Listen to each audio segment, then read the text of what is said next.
어머님 갑자기 집이 왜 이래요? 여행에서 막 돌아온 수진의 목소리가 울려 퍼졌습니다. 여행 간 사이에 이게 뭐야? 집 팔았다. 무슨 말씀하시는 거예요?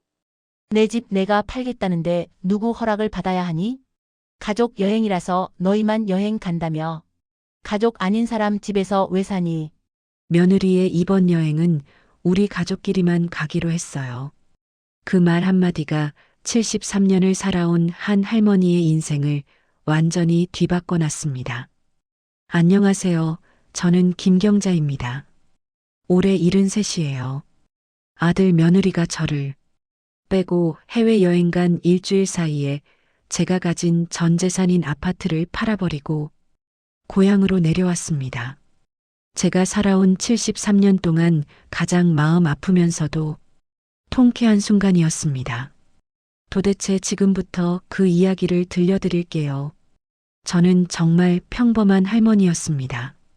특별한 것도 없고 그저 평생을 가족을 위해 살아온 평범한 여자였어요. 제 인생은 눈물과 기쁨이 섞여 있었고 많은 사람들이 겪는 평범한 인생이었습니다. 그런데 제 인생에서 가장 드라마틱한 결정이 일어났어요. 그것도 73살의 나이에 말입니다. 남편이 일찍 죽고 30년간 혼자 아들 하나를 키웠어요. 아들이 결혼하면서 이제 혼자가 아니라 함께 살아갈 수 있는 가족이 생기는 건가 싶어 기분이 좋았습니다. 매일 아침 손주들은 제자 차려준 밥을 먹고 학교에 갔어요. 퇴근한 아들은 제 옆에 앉아 엄마 밥 맛있게 먹겠습니다라고 했어요. 드디어 내가 누군가에게 필요한 사람이 됐구나. 그렇게 생각했어요. 그것만으로도 제 인생은 완벽했어요. 그런데요. 그 행복은 정확히 한 개월 뒤에 서서히 사라지기 시작했어요. 마치 봄날의 눈이 녹아내리듯이요. 처음 한 달은 정말 행복했어요. 저는 매일 아침 6시에 일어났어요. 여전히 밥을 짓고 세탁기를 돌리고 빨래를 했어요. 그런데 언제부터인가 며느리 수진이가 달라지기 시작했어요. 점점 저를 보는 눈빛이 달라지고 저에게 하는 말투와 행동이 차가워졌어요. 그리고 어느 날부터는 확실히 달라졌어요. 그날은 제게 가장 깊은 상처를 주게 되는 날이었습니다. 어느 날 며느리와 아들의 대화를 우연히 들었어요. 어머니 때문에 우리 생활이 너무 제약받는 것 같아. 우리끼리 외식도 눈치 보이고, 솔직히 어머니 없으면 우리가 훨씬 자유로울 텐데. 요양원은 어떨까? 요즘 좋은 곳 많다던데. 그 순간 심장이 얼어붙는 것 같았어요. 예상하지 못했던 아들 내외의 진심을 듣게 되었어요. 제가 있으면 자유롭지 못하다는 얘기였죠. 10년 동안 가족을 위해 희생했는데 저는 그들에게 그냥 짐이었던 거예요. 며칠 후 손주가 비행기 타고 가족여행 간다고 이야기하더라고요. 그날 밤 저는 잠을 이루지 못했습니다. 누워만 있어도 가슴이 두근두근거렸어요. 이번 여행이 가족과 함께 간다는 게 유독 소중하게 느껴졌어요. 새벽 6시가 되자마자 일어났습니다. 오늘따라 몸이 가볍게 느껴졌어요. 부엌에서 밥을 지었고 된장국을 끓였고 어제 담근 갓김치도 꺼냈습니다. 손주가 좋아하는 계란말이도 해줬어요. 그러면서 자꾸만 웃음이 나왔습니다. 캐리어를 꺼내 짐을 싸고 있었어요. 짐을 거의 다 챙긴 상태였는데 며느리 한마디에 제 인생이 완전히 바뀌었습니다. 평생 당연하다고만 생각했던 모든 게 사실은 당연하지 않다는 걸 깨달았어요. 며느리의 목소리는 조용하지만 단호했습니다. 어머니, 이번 여행은 우리 가족끼리만 가기로 했어요. 그 말이 제 귀에 들어오는 순간 제 가슴은 한순간에 얼어붙었습니다. 손주가 했던 그 말은 뭐였죠? 아니면 제가 잘못 들었을까요? 저는 천천히 가방을 내려놨습니다. 아들이 말했어요. 엄마는 피로하니까 집에서 쉬시는 게 좋을 것 같다고 판단했다고요. 그리고 저희 가족끼리의 시간이 필요해서라고요. 그 말을 들으며 저는 가슴 한가운데에서 뭔가 부러지는 소리를 들었습니다. 확실하고 명확하고 돌이킬 수 없는 그런 부러지는 소리였어요. 73년을 살면서 제가 가족이 아니라는 걸 처음 깨달은 순간이었습니다. 아이들이 떠나는 날 날씨는 맑았어요. 다른 집에서는 가족들이 웃으며 움직이고 있었을 것 같은 그런 완벽한 날씨였습니다. 그 와중에 저는 혼자였어요. 가족이 있는데도 말입니다. 거실 소파에 앉아 천천히 집안을 돌아봤어요. 며칠 전만 해도 이 집이 제 집이라고 생각했는데 지금 바라보는 이곳은 낯선 공간처럼 느껴졌어요. 밤이 되자 제 마음이 더 비어 있다는 걸 느꼈습니다. 침대에 누워도 잠을 이루지 못했어요. 천장을 바라보며 내 인생을 생각했습니다. 이게 70대를 맞이하는 방식인가요? 자식들이 해외를 돌아다니는 동안 혼자 집에서 밥을 데워 먹고 냉장고 안에 반찬을 건사하며 아무도 없는 집을 청소하는 것이요.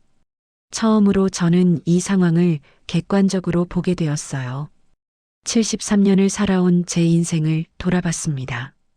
30년을 혼자 아들을 키웠고 10년을 아들 가족과 함께 살았어요. 그 모든 시간을 누군가를 위해 살았어요. 그리고 그 누군가는 제게 가족이라고 부르지 않았습니다. 다음 날 아침 저는 용기를 내서 부동산에 전화했어요. 그 순간 저는 가장 차분했어요. 이것은 분노의 결정이 아니라 제 자신을 위한 첫 번째 결정이었습니다. 떨렸지만 마음은 확고했어요. 부동산 아저씨가 그날 오후에 왔어요. 집을 둘러보더니 흡족해 하더라고요. 제가 살면서 모은 전 재산, 유일한 자산인 이 아파트의 가격이 정해졌어요. 그 숫자는 제게 의미 있는 것이 아니었습니다. 돈이 중요했던 게 아니니까요. 중요한 것은 선택이었어요. 제가 처음으로 나 자신을 위해 무언가를 선택하는 그 행동 자체였어요. 구매자는 생각보다 빨리 나타났어요. 모든 절차가 진행되고 있었습니다. 서류에 사인을 하면서 저는 이상한 평온함을 느꼈어요. 마치 제 영혼이 몸에서 떠나와 제 삶을 바라보는 것 같은 기분 말입니다. 이것이 자유라는 건가요? 이것이 바로 제가 원했던 걸까요? 고향에 연락을 했어요. 제 언니에게 돌아가겠다고 했습니다. 언니는 깜짝 놀라서 묻지 않았어요. 아무 질문 없이 환영한다고 했어요. 제 가족이 해주지 않은 말을 제 언니가 했습니다. 그것만으로도 제 결정이 맞다는 걸 알 수 있었어요. 짐을 싸기 시작했어요. 제 물건들을 챙겼습니다. 사진들, 옷들, 손주들이 그려준 그림들. 제가 소중히 여겼던 모든 것들이 박스 안에 들어갔어요. 그 과정에서 후회는 없었습니다. 슬픔도 없었어요. 있었던 것은 가벼움이었습니다. 제가 짐을 내려놓고 있다는 느낌 말이에요. 그들이 돌아오는 날 저는 현관에 짐을 잔뜩 쌓아놨어요. 이제 이 집은 제 것이 아니었으니까요. 아들이 문을 열었을 때 그의 표정이 이상했어요.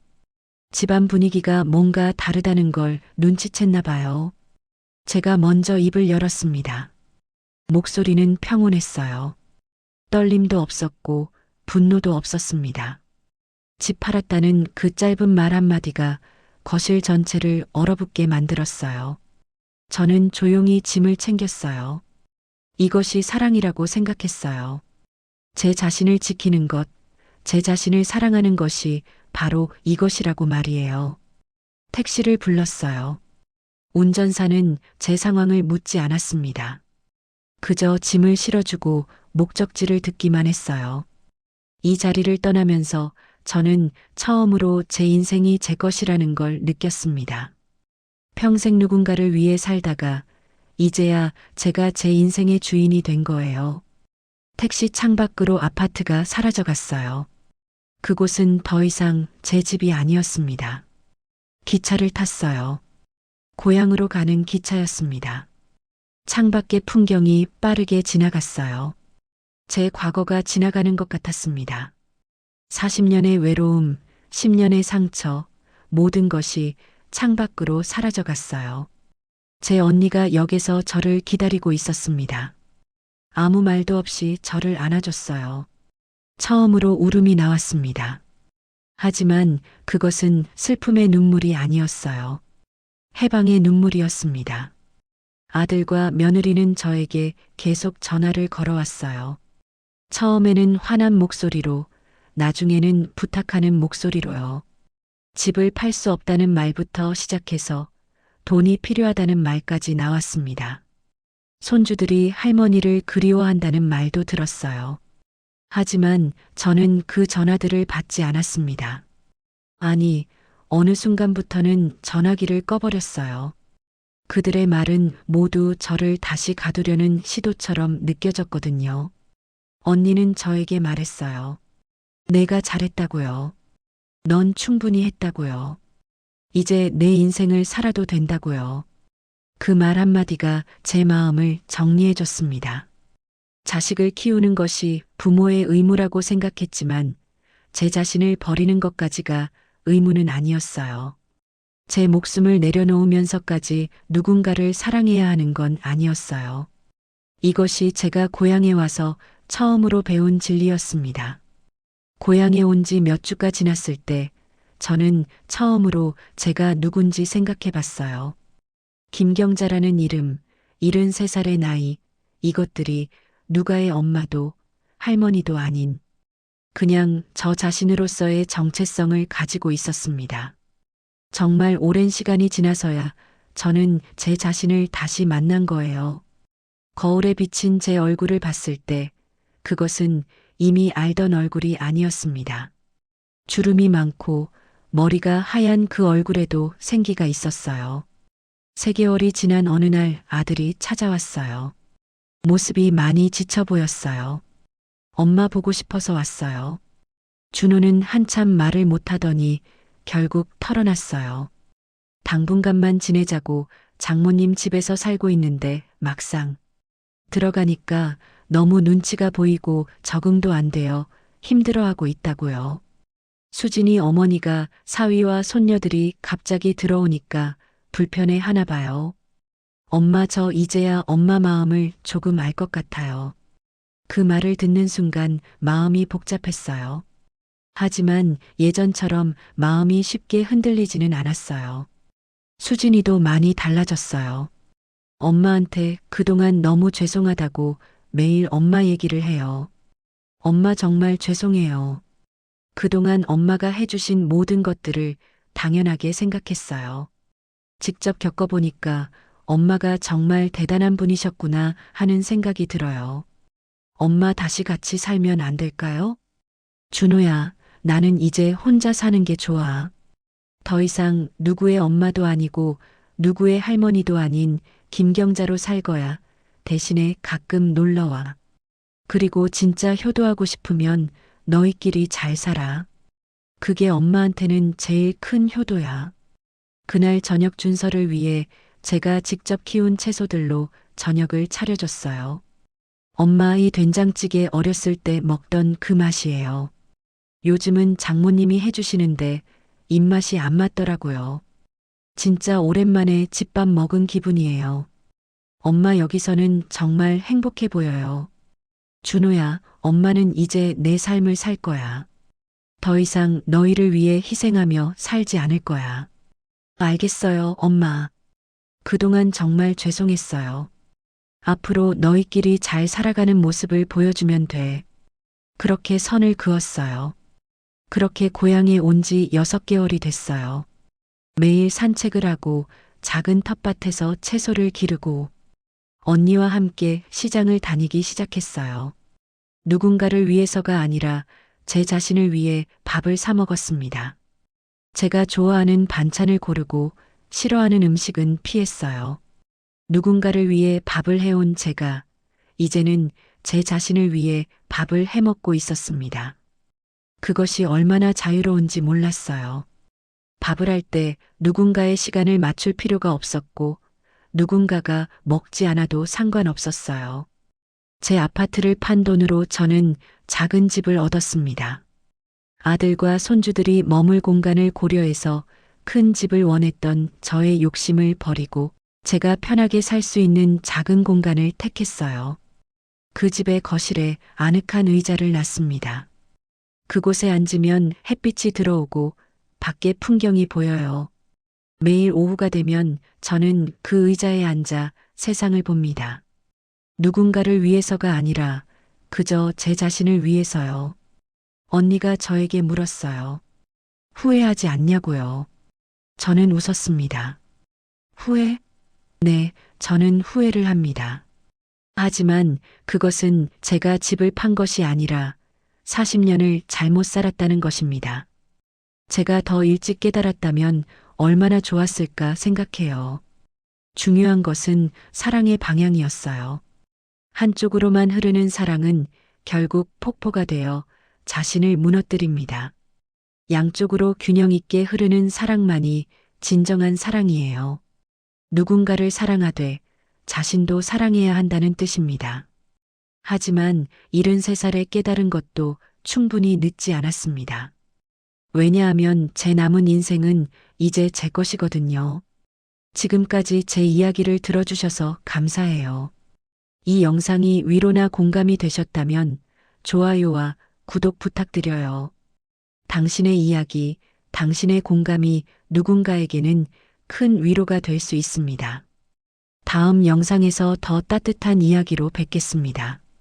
감사합니다.